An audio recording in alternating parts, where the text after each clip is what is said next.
But off the top here at 6, the U.S. government shutdown now entering day 2 with still no deal in sight. Good morning, I'm Nick Saletti. And I'm Kaylee O'Kelly, ABC 15, tracking the impact for Arizonans as Republicans and Democrats are blaming each other for this bitter spending fight.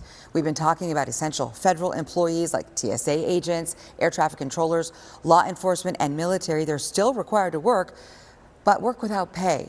You will not be noticing an immediate change when it does come to safety at the airport, we can tell you that. Yeah, ABC 15's Jamie Warren was there yesterday as well. Services like Medicare and Medicaid will also continue uninterrupted, but the non-essential workers who do a lot of the paperwork and customer service side, we're told they're going to be furloughed, and that's where you could see some of those delays. We also have an ABC 15 poll right now on the bottom of your screen. What do you think, lawmakers, should they be getting paid right now? It's to the right of your screen.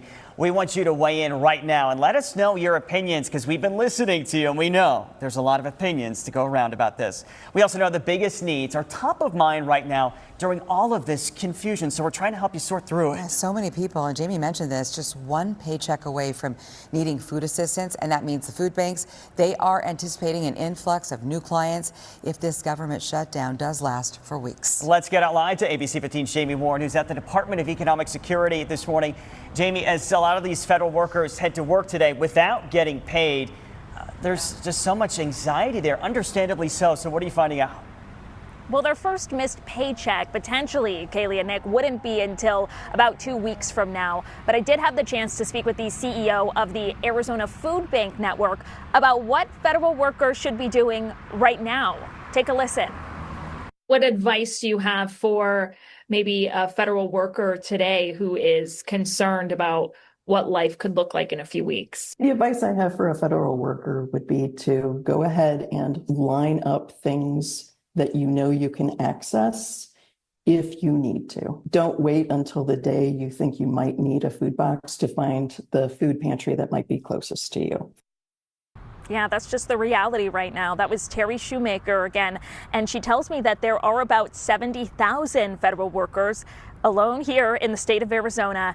They don't know how many of those would be furloughed, but get this. She also tells me that the Arizona food banks right now, they are already serving about 718,000 people every month. So even just serving 10% more, which could be the minimum, is a big ask.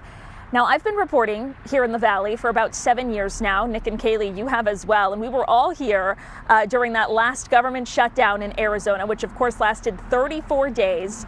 During that time, I went to St. Vincent de Paul's, where they were not only serving food to a lot more people during that time, but they were also seeing a lot more people coming through their homeless outreach services. And some of them were furloughed government workers.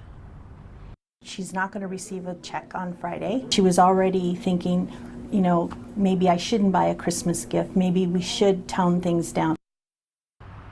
Yeah, that was right around Christmas time. That was just one story that I got during that time while I was out at their services. So something that we also want to do in order to help federal workers this morning, maybe you're thinking about the weeks to come and you need that support. I did put a link. It's under this story. We're getting it on our website right now, showing you everything you need to know when it comes to SNAP benefits, food banks, resources, even WIC, which is a huge one as well for moms.